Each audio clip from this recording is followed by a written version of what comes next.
Magandang araw. Isang creepy story muli ang isi-share ko sa inyo, mga ka-heart. Sana magustuhan nyo.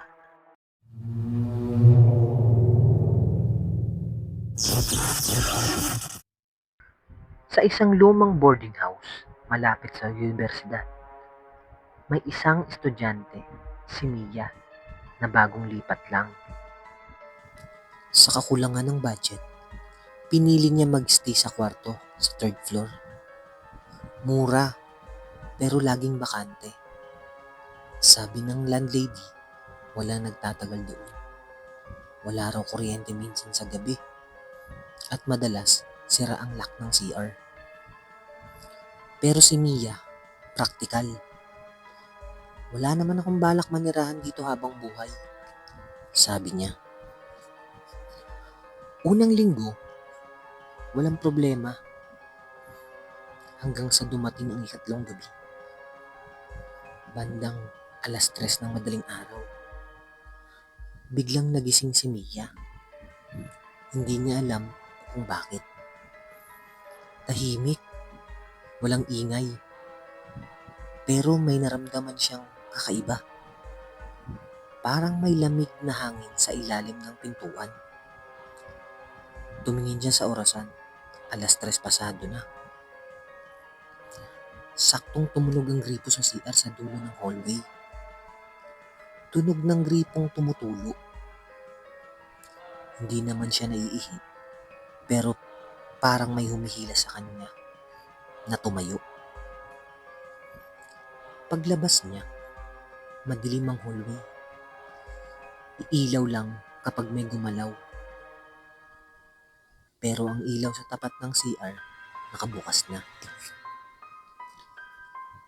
Nung lumapit siya, napansin niyang bukas ng bagya ang pinto ng CR. Dahan-dahan siyang sumilip. Walang tao. Pero may basang mga paa sa sahig. Simula sa loob ng CR, papunta palabas. Bigla siyang kinilabutan. Lumingin siya sa paligid. Walang tao.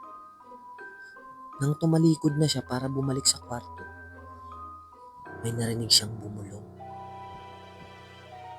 Huwag mo kong saraduhan. Tumigil siya. Hindi niya alam kung imahinasyon lang. Pero nung muli siyang lumihon sa CR, sarado na ang pinto. Hindi niya naman ito isinara. At ang mas nakakatindig balahibo, yung ilaw sa loob, patay na. Pagbalik niya sa kwarto, agad niyang sinarado ang pinto at kinandado.